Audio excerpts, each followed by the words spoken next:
송성구의 뉴스 브리핑. 트위터가 어제 현직 미합 중국 대통령인 도널드 트럼프의 계정을 영구적으로 정지했습니다. 트위터는 성명에서 트럼프 계정의 최근 트윗과 그 주변의 맥락을 면밀히 검토한 후 폭력을 더 선동할 위험이 있으므로 계정을 영구적으로 정지했다고 밝혔습니다. 이번 조치는 미셸 오바마 전 영부인이 모든 실리콘밸리 회사들에게 자신의 플랫폼에서 트럼프 대통령을 퇴출하라고 촉구하는 성명을 발표한 지 하루 만에 나온 조치입니다. 트위터는 또한 트럼프 대통령의 선거 캠프 계정도 정지시켰고 마이클 플린 전 백악관 국가안보보좌관과 시드니 파웰 변호사의 계정도 유해 활동에 협조했다는 이유로 정지시켰습니다.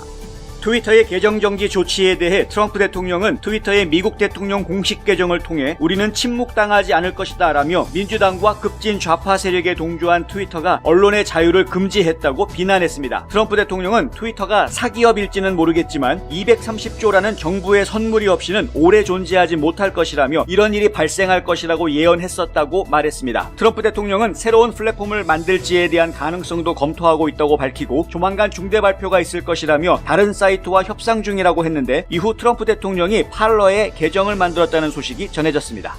애플 앱스토어와 구글 플레이스토어는 편견 없는 소셜미디어를 기치로 내건 팔러를 어제부터 다운로드할 수 없게 조치했습니다. 이 같은 조치는 트럼프 대통령이 트위터에서 추방당한 뒤 팔러의 계정을 만들었다는 소식이 전해진 이후 나온 것입니다. 2018년에 출범한 팔러는 우익 보수주의자들 사이에서 인기를 얻고 있는데 트위터와 페이스북에서 부당한 검열을 당하는 이용자들이 주로 팔러의 계정을 열고 활동하고 있습니다. 테드 크루즈 상원 의원은 490만 명, 팍스뉴스의 션 해네티는 700만 명의 팔로워를 보유하고 있습니다. 애플과 구글은 팔러가 콘텐츠 조정 요구사항을 준수하지 않는다며 만약 계속해서 요구사항을 준수하지 않으면 앱을 제거하겠다고 경고했습니다. 고용보호 프로그램 PPP 대출이 다시 시작됩니다. 중소기업청은 코로나19 팬데믹으로 고통받는 중소기업의 재정적 어려움을 돕기 위해 11일부터 PPP 대출 신청을 접수한다고 발표했습니다. 우선 11일부터는 작년 3월 제정된 케어스 액트에서 규정한 제1차 PPP를 재신청할 수 있습니다. 500명 이하 중소기업으로 1차 PPP를 신청하지 못했거나 신청했다가 거부됐던 업체로 2020년 2월 15일에 영업을 하고 있던 곳이면 신청할 수 있습니다. 특별히 식당과 호텔의 경우에는 1차 PPP를 받았더라도 40% 정도의 추가 금액을 신청할 수 있게 됐습니다. 제2차 PPP는 오는 13일부터 접수가 가능합니다. 1차 PPP를 모두 소진한 업체 또는 300명 이하의 직원을 둔 중소기업으로 2020년 중 한 분기의 매상이 전년 동기 대비 25% 이상 줄었다면 신청할 수 있습니다. 뉴스앤포스트는 PPP뿐만 아니라 ERC를 포함한 자세한 내용을 오늘 이상혁 회계사와 함께 비주얼 코주알을 통해 상세한 내용을 전해드리겠습니다. 많은 시청 바랍니다.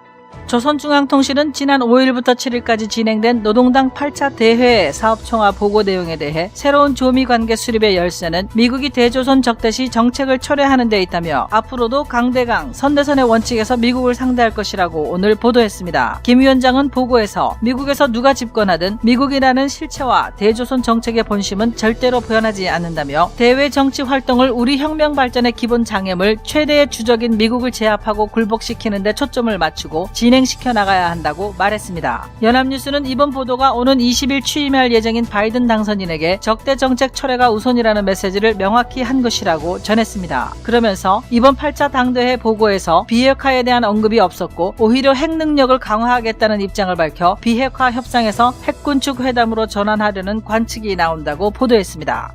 데이빗 퍼듀 전 연방상원의원은 어제 오후 지난 결선 선거 결과에 대한 성명을 발표했습니다. 성명에서 퍼듀 의원은 수백만 명의 조지아인들이 연방상원에 처음 출마한 이후 6년 동안 보여준 지지에 깊은 감사를 표한다며 우리 고향에 봉사한다는 것은 평생의 영광이었고 조지아와 워싱턴 DC에 있는 우리 팀이 1100만 조지아 주민들에게 실질적인 결과를 전달하기 위해 매일 투쟁해온 것에 자부심을 느낀다고 말했습니다. 그러면서 작년 총선에서는 이겼지만 조지아주의 50% 규칙에는 못 미쳤고 이번 결선 투표에서 승리한 민주당과 상대 후보를 축하하고자 한다고 밝혔습니다. 부정선거에 대한 의혹이 있음에도 불구하고 퍼듀 의원이 패배를 시인함에 따라 존 오소프 후보의 당선이 확정될 전망입니다.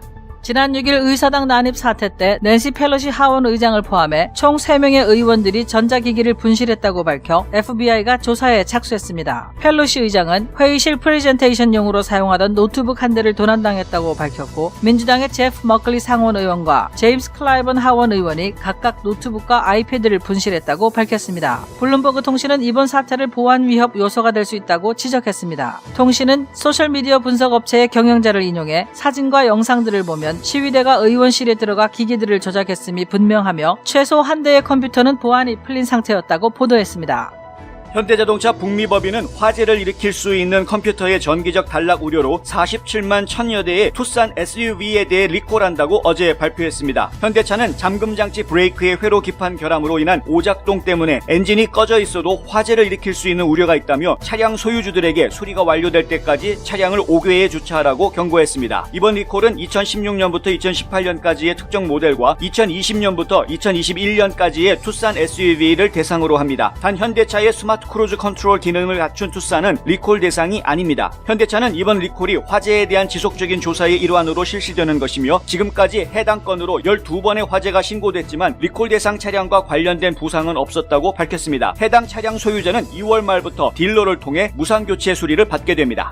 조 바이든 당선인은 현금 부양금을 $2,000로 늘리고 실업보험을 연장하며 시와 주정부에 수십억 달러의 구호금을 지원하는 내용을 포함하는 수조 달러 규모의 경기부양 패키지를 모으는 중이라고 어제 말했습니다. 바이든은 즉각적인 구호를 제공할 필요가 있다면서 가격표가 높을 것이라며 올해 경제가 무너지는 것을 막기 위해서는 지금 당장 상당한 액수의 돈을 투자해야 한다는데 좌파, 우파, 중도의 압도적 의견이라고 말했다고 워싱턴 포스트가 보도했습니다. 바이든은 다음 주에 구체적인 내용을 발표할 예정인데 그 규모가 지난번 통과된 9천억 달러를 포함해 총 4조 달러에 이를 것으로 전망됩니다. 하지만 민주당의 조 만친 상원 의원은 백신 접종이 우선적이지 체크를 보내는 것이 먼저가 아니라며 회의적인 반응을 보였다고 워싱턴 포스트는 전했습니다. 어젯밤 당첨자가 나오지 않으면서 메가밀리언 잭팟 금액이 6억 달러를 넘어서 화제입니다. 이 액수는 복권 역사상 8번째로 큰 액수입니다. 추첨은 다음 주 화요일 밤에 있습니다. 한편 오늘 밤 추첨하는 파워볼의 잭팟 당첨금은 4억 7천만 달러로 추산됩니다. CNBC 방송은 6억 달러의 메가밀리언 잭팟에 당첨될 경우 일시불로 받는 캐시 옵션이라면 세금을 제외하고 총 4억 4,240만 달러를 받게 된다고 보도했습니다. 당첨금의 24%인 1억 620만 달러가 연방세금을 위해 원천 징수되기 때문입니다. 하지만 이게 끝이 아닙니다. 여기에 소득세율 37%가 적용되는데 결론적으로 총 1억 6,370만 달러가 국세청으로 들어가게 됩니다. 제임스 라이스 자동차 사고 변호사. 그의 실력은 이미 인정받았습니다. 미국 전체 상위 1% 변호사 선정, 멀티밀리언 달러 승소 변호사, 14년 연속 AB 등급 유지, 6년 연속 슈퍼 변호사. 하지만 저희 최고의 자랑은 고객이 주시는 믿음입니다. If you've been injured in an auto accident, I want you to call me. I know who the enemy is, I know how they fight, and most of all, I know how to win. 제임스 라이스 법률그룹. 안녕하십니까, 홍성구 기자입니다. 어제 트위터가 이 미 합중국의 대통령인 도널드 J. 트럼프 대통령의 계정을 정지시켰습니다. 영구 정지시킨다라고 발표했는데요. 이 정지하게 된 이유가 무엇이냐? 바로 폭력을 더 선동할 위험이 있기 때문이다 라고 발표했습니다. 지난 6일 의사당에 난입했던 이 폭도들, 이 폭력 사건의 배후가 트럼프 대통령이다 라고 확정짓는 이런 프레임을 지금 씌우는 것이죠. 폭력을 선동한 대통령, 굉장히 위험한 대통령이라는 프레임을 씌워놓은 것입니다. 트럼프 대통령에 대한 공격 수위가 높아질 것이다 라고 저희가 이미 예견한 바가 있습니다만 그 생각보다 트럼프 대통령에 대한 공격 수위가 점점 높아지고 있습니다. 이제는 이 3권, 이 권력을 나눠주고 있는 3권을 가지고 있는 입법부, 사법부, 행정부 이 수준이 아니라 이제는 뭐 민간 사기업조차도 현직 대통령을 통제하는 이런 상황까지 지금 와 있는 것이죠. 이 참 안타까운 일입니다. 구체적인 증거가 나와 있는 것도 아니고 그리고 실제로 트럼프 대통령이 폭력을 선동했다라는 증거는 어디에도 없는 데다가 거꾸로 트럼프 대통령이 폭력을 저지르지 마라라고 이야기한 내용들은 도처에서 발견되고 있는데 그런데 왜 이런 프레임을 걸어서 지금 핍박을 하는 것인지 하여간 저희가 좀 이해할 수 없는 부분이기도 합니다.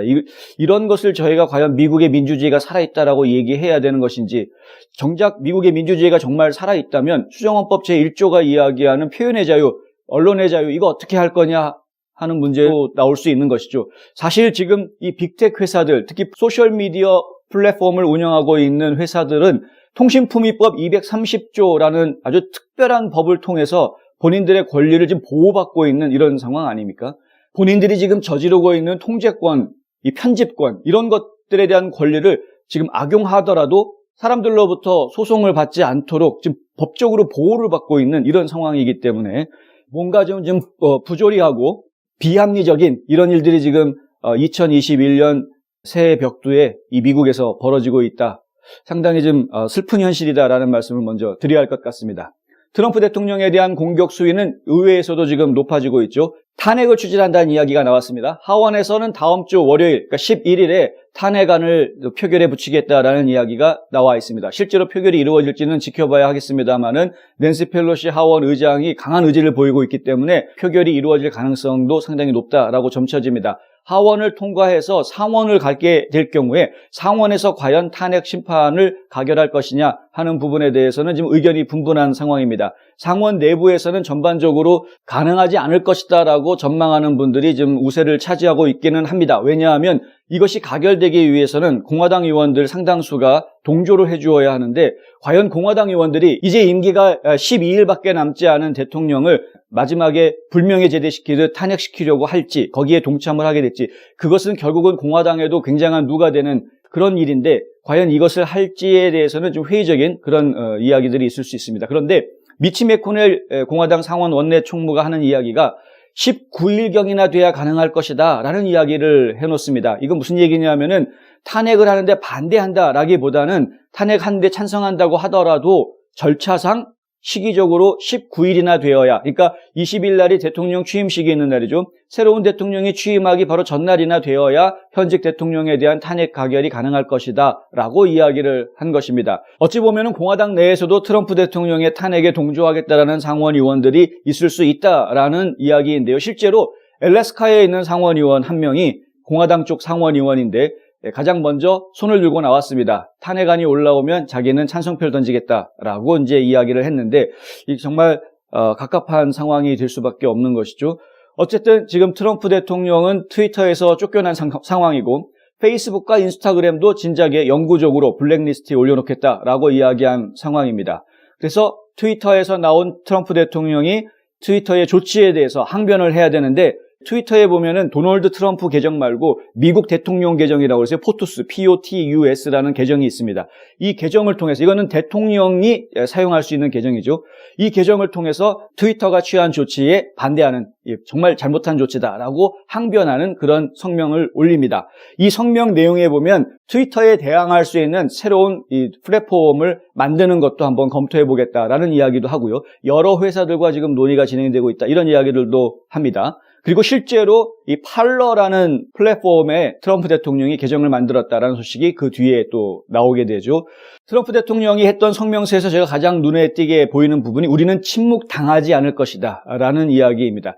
수정헌법 제1조가 지키고 있는 표현의 자유, 발언의 자유, 이 말할 수 있는 프리 스피치에 대한 이 자유가 권력을 소유할 수 있는 3개 단체, 3개 조직에 의해서가 아닌 그러니까 민간 사기업에 의해서 그런 헌법적인 권리를 빼앗김에도 불구하고 지금 현재 통신품위법 230조 때문에 항변도 하지 못하는, 소송을 걸지도 못하는 이런 이상한 상황이 지금 벌어지고 있는 것이죠. 트럼프 대통령을 저렇게 할 수 있다 그러면 다른 일반인들은 얼마든지 저렇게 통제할 수 있다는 걸 과감하게 보여준 것 아니겠습니까? 실제로 그 마이클 플린 장군 같은 경우에도 결국에는 퇴출당했고 시드니 파웰 변호사의 계정도 지금 잠겨져 있는 이런 상황이기 때문에 다른 사람들은 말할 것도 없는 것이죠. 유튜버들은 지금 여러 가지 소식들을 전하고 있습니다. 이미 50만 명 이상의 계정이 지금 삭제당했다라는 이야기가 나오고도 있습니다. 사실 확인이 지금 어려운 상황이긴 하지만은 이 소식을 전한 유튜버도 본인의 계정 중에 하나가 여러 개의 계정이 있는데 그 중에 하나가 지금 삭제당했다라고 이제 증언을 하고 있어서 이분 같은 경우에는 지금 한국에 계신 분인데도 계정이 삭제당했다라고 이야기한 거로 보아 안심할 수 없는 많은 분들이 지금 그 대상에 올라갈 수 있는 이런 상황인 것 같고요. 이렇게 한다라는 것은 진짜 헌법에 위반한 미국의 이 법 질서를 거스르도 한참 거스르는 잘못된 행위인 것이 분명한 것인데 이러한 잘못된 행동들을 규제할 수 있는 방법이 없다는 것. 너무나도 미국적이지 않은 이건 공산국가에서나 독재국가에서나 가능한 이런 일들이 벌어지고 있다는 것. 더더군다나 앞서 말씀드린 대로 이것이 어떤 권력을 인정해 줄 수 있는 우리 모든 국민들이 합법적으로 권력을 인정해 줄 수 있는 그러니까 행정부, 입법부, 사법부가 아닌 그냥 민간 기업에서 이런 권력을 휘두를 수 있다는 부분 이런 것들이 상당히 저희는 위험스럽게 느껴진다라는 것입니다. 이 부분을 그냥 우리 국민들이 가만히 바라만 보아야 한다는 것이 너무나도 안타깝고 너무나도 속상하는 그런 상황인 것이죠. 아직도 융자를 알아보기 전에 성급하게 집부터 보시나요? 아직도 재융자 이자율에 만족 못하고 계신가요? foyohomeloan.com을 만나면 다 해결됩니다. 착하고 정직한 이자율, 방문하지 않고 모든 일을 깔끔하게, 복잡하고 어려운 서류 준비를 쉽게 주택융자, 재융자가 필요한 분이라면 지금 당장 foyohomeloan.com을 방문하세요.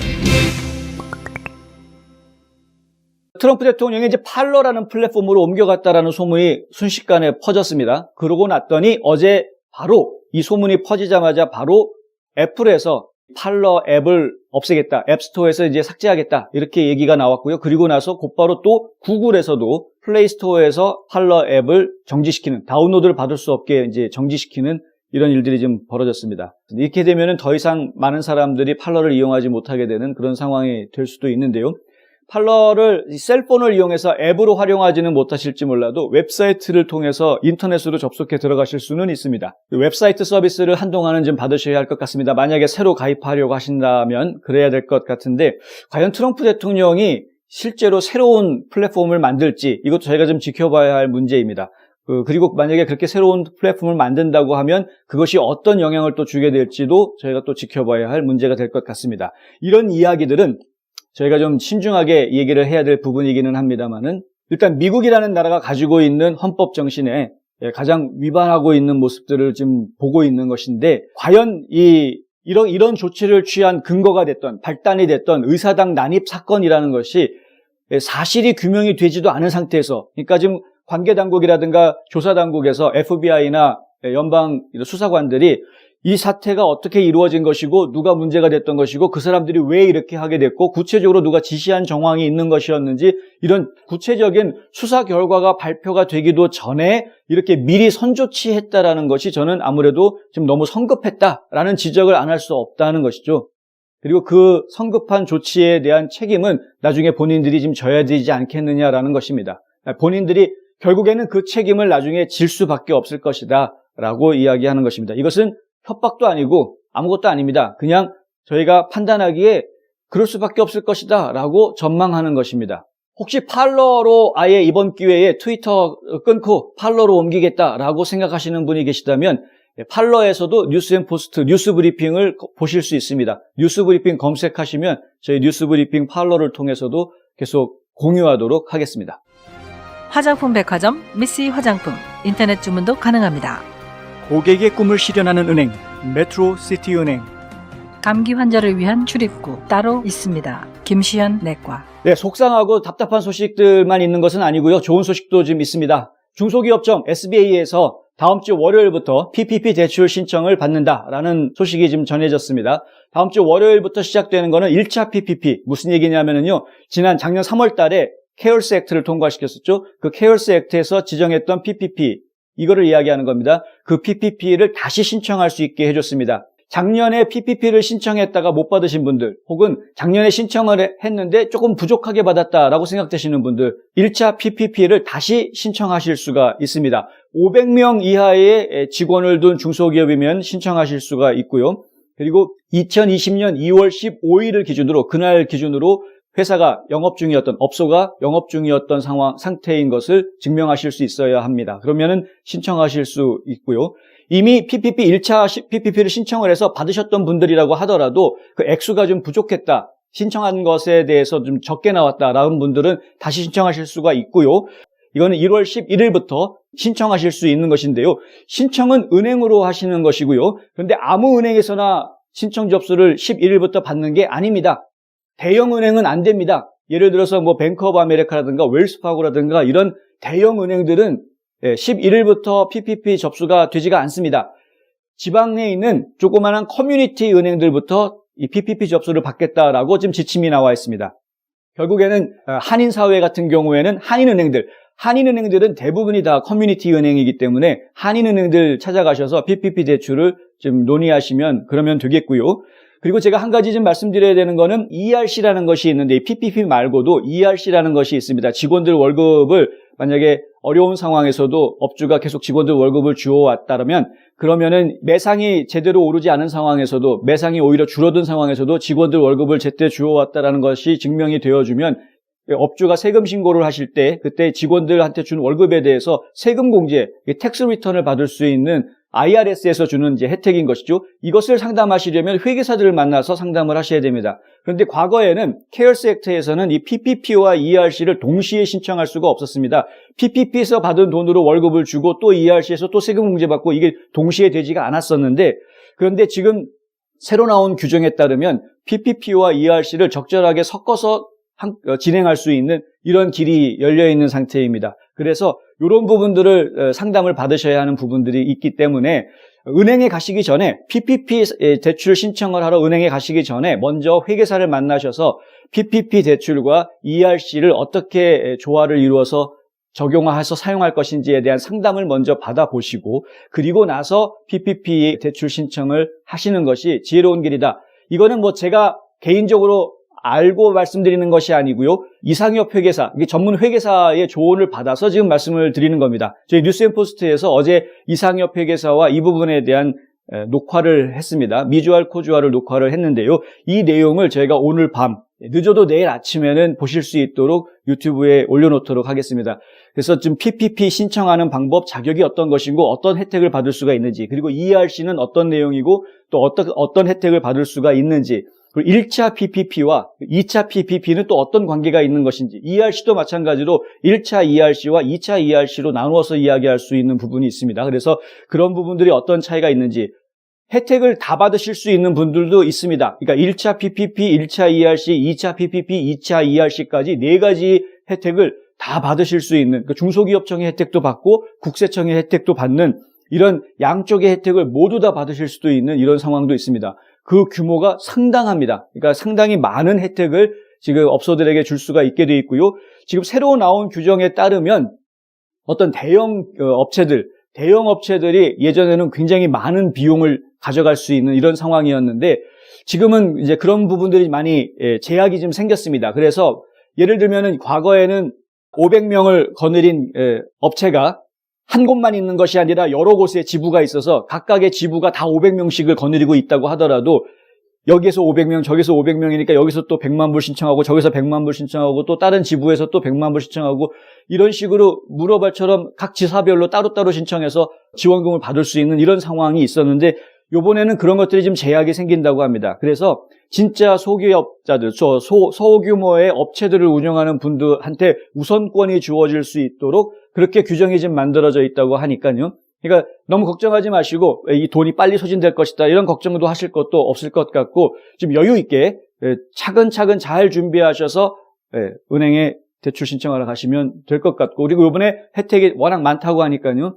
그래서 좀 잘 보셔야 됩니다. 이런 PPP나 ERC나 이런 규정들을 만들어낸 진짜 목적은 하나입니다. 가장 중요한 목적은 바로 고용 창출인 것이죠. 고용을 줄이지 않고 늘리고 계속해서 늘려나가고 지금 현재 고용에서 일하고 있는 직원들을 계속해서 유지하도록 도와주는 이것이 바로 이 PPP나 ERC가 만들어지게 된 진짜 배경입니다. 따라서 정말 어려운 이 시기에, 이 팬데믹 시기에 가게 문을 닫아야만 했던 그럼에도 불구하고 뭐 소규모라도 운영을 해나갈 수 있었던 혹은 재택근무를 통해서 운영을 해나갈 수 있었던 이런 작은 기업들, 업체들이 어떻게 해서든 본인이 입은 피해를 커버할 수 있는 그리고 특별히 직원들의 월급 부분을 회사에서 커버해 줄 수 있는 이런 것으로 좀 이해하고 있기 때문에 여러분들이 좀 많이 활용하시면 좋겠다. 특별히 이번에는 그냥 대형 은행들이 막 뛰어들 수 있게 하는 것을 막고 일단은 커뮤니티 은행부터 먼저 접수를 받기 시작한다고 했기 때문에 커뮤니티 은행들을 통해서 빨리 이 일들을 진행을 시키면 좋겠다.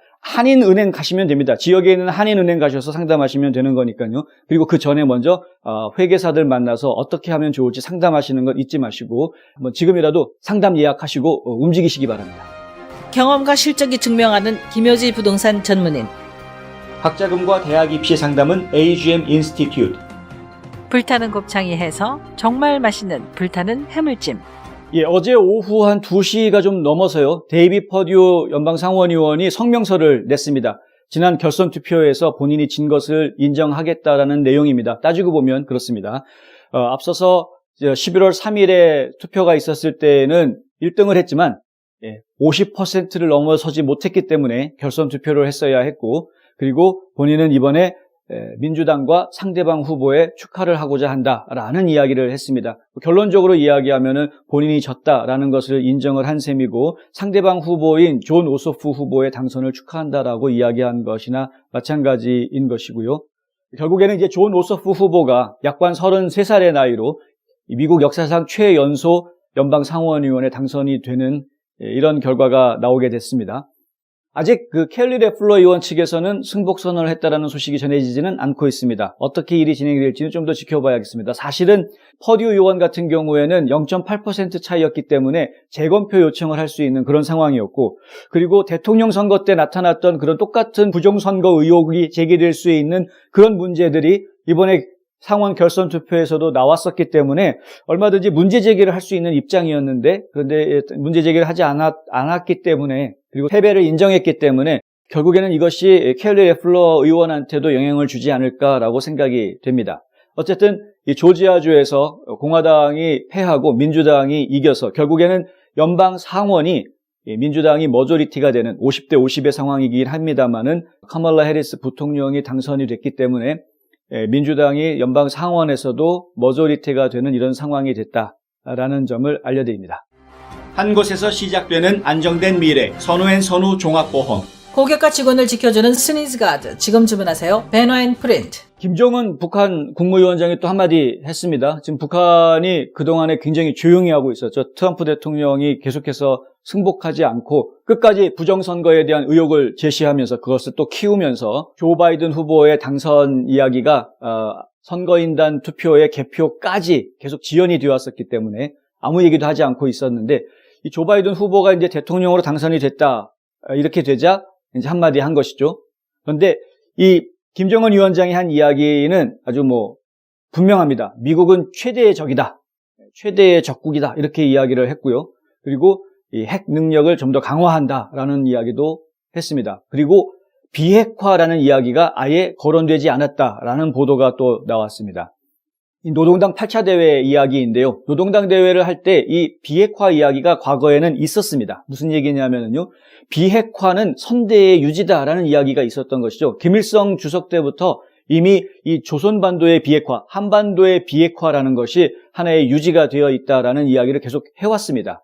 이 한반도의 비핵화라는 것은 북한의 비핵화만 이야기하는 것이 아니라 한반도 전체의 비핵화를 이야기하는 것이죠. 거기에는 지금 미군이 가지고 있는 핵무기의 철수, 후퇴 이런 것까지도 포함하고 있어서 결국에는 미군 철수 문제를 요구하고 있는 것이 아니냐 이렇게 지금 저희가 해석하고 있는 부분인데, 그런데 어쨌든 이 한반도 비핵화에 대한 이야기 이번에 8차 노동당 대회에서는 없었다. 무슨 얘기냐면 비핵화 얘기는 이제 하지 않겠다라는 이야기인 것이죠.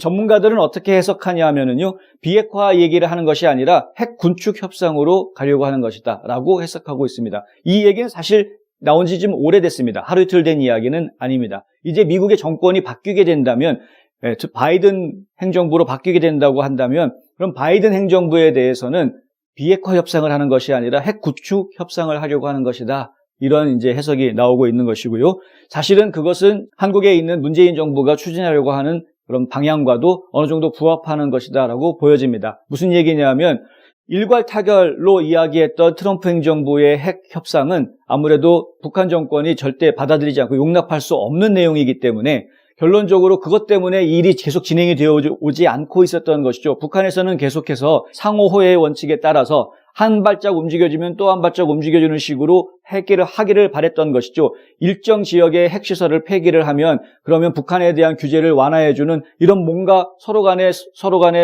주고받는 것이 있어야 하는 것인데, 그런데 그것을 미국 행정부에서, 특히 트럼프 행정부에서는 그것을 반대했었죠. 그게 아니라 한꺼번에 완전히 다 해제를 하라. 그러면은 우리도 너희를 정상국가로 대해주겠다. 이거였는데 완전한 핵 해체 혹은 비핵화라는 부분에 대해서 북한 정부에서는 받아들이지 않았던, 북한 정권이 그걸 받아들일 수가 없는 상황이었던 거죠. 그렇다 보니까 남한 정부에서도 계속해서 중재 노력을 펼쳤던 부분이 1대1 원칙에 의해서 북한이 이렇게 움직여줬으니 미국도 이렇게 해달라라는 부분들을 좀 계속 요구를 해왔던 것이고요. 그런 부분 때문에 사실 전번에 북한에서 대륙간 탄도미사일 시험장이라든가 핵실험장 같은 곳들을 일부 파괴했을 때, 그때 남한 정부가 굉장히 노력을 펼쳐서 한미연합훈련, 군사훈련을 보류하고 이런 노력들을 좀 펼쳤던 것입니다. 서로 간에 어떤 모습을 보여주고 애를 썼던 그런 것이었는데 결론적으로는 그 협상이 제대로 이루어지지는 않았고 트럼프 대통령이 북한에 대해서 결코 그 자세를 낮추지를 않았죠. 오히려 압박 수위를 더 높였습니다. 그러니까 김정은 위원장에 대해서는 개인적으로 굉장한 친밀감을 내세우면서도 북한 정권에 대해서는 그리고 북한이라는 체제에 대해서는 계속해서 압박 수위를 높였던 것이 이제 트럼프 행정부였었죠. 그렇다 보니까 김정은 위원장 입장에서는 이러지도 못하고 저러지도 못하는 그리고 굉장히 속이 상하는 오히려 지금 북한 지도부 내에서 김정은 위원장의 입지가 위험한 것 아니냐, 흔들리는 것 아니냐라는 관측이 나올 정도로 위축이 되는 그런 모습까지 보였던 것이었습니다. 그랬는데 지금은 바이든 대통령 당선인이 결정이 되면서 바이든 행정부는 뭔가 이 문재인 정부와 코드를 좀 주고받을 수 있는 여지가 좀 커지지 않았느냐라는 관측들이 나오고 있고 그 와중에 김정은 위원장은 우리는 핵무기 능력을 더 강화할 것이고 더 강력한 핵무기를 만들어낼 것이다 라고 천명하고 그리고 미국은 최대의 적국이다 라고 아예 그냥 확실하게 말을 해버리는 이런 상황이 지금 나온 것입니다. 결국 이 이야기는 그래서 바이든 행정부가 들어서게 되면 우리는 비핵화 협상을 하는 것이 아니라 핵 군축 협상을 해나가겠다. 무슨 얘기냐면 지금 북한이 만들어 놓은 핵탄두미사일 몇 기를 파괴하면 그럼 미국에서는 또 그에 상응하는 어떤 조치들을 취소해주는 이런 형식으로 서로 주고받는 식의 협상을 해나가겠다라는 이야기를 하고 있는 것입니다. 실제로 이렇게 전개될 가능성이 상당히 있어 보입니다. 그런데 그 과정 중에 남한 정부의 역할이 상당히 중요한데 남한 정부가 과연 그런 역할을 제대로 해줄 수 있을지도 저희가 좀 지켜봐야 할 것이고요. 그리고 북한에 대해서는 이 바이든 행정부 역시 굉장히 위험한 존재로 생각하고 있고 협상하기 어려운 존재로 좀 생각하고 있는 우리가 지금 잘 생각을 해보면 이미 오바마 대통령 시절에 북한에 공격을 하려고 했던 노력이 있었다라는 것 이른바 코피 작전이라는 게 사실 그때 나온 것이 아닙니까? 그러니까 결국에는 북한을 선제 타격하려는 이런 작전이 기획이 됐던 정부였었기 때문에 바이든 행정부에서도 그와 같은 돌발적인 북한 선제 타격 계획이 이루어지지는 않겠느냐라는 생각도 좀 가져볼 수 있습니다. 이런 부분들이 미국 행정부에서 벌어지고 있기 때문에 사실은 지금 문재인 정부에서는 이 부분에 대해서 좀 신중하게 접근을 해야 되는 것이죠. 물론 바이든 행정부에서 남북 문제, 한반도 문제에 대해서만큼은 남한 정부가 원하는 부분들을 존중하고 지지하겠다라는 입장을 밝히기는 했습니다만 그것은 어디까지나 미국의 국익에 반하지 않을 때의 문제이고요.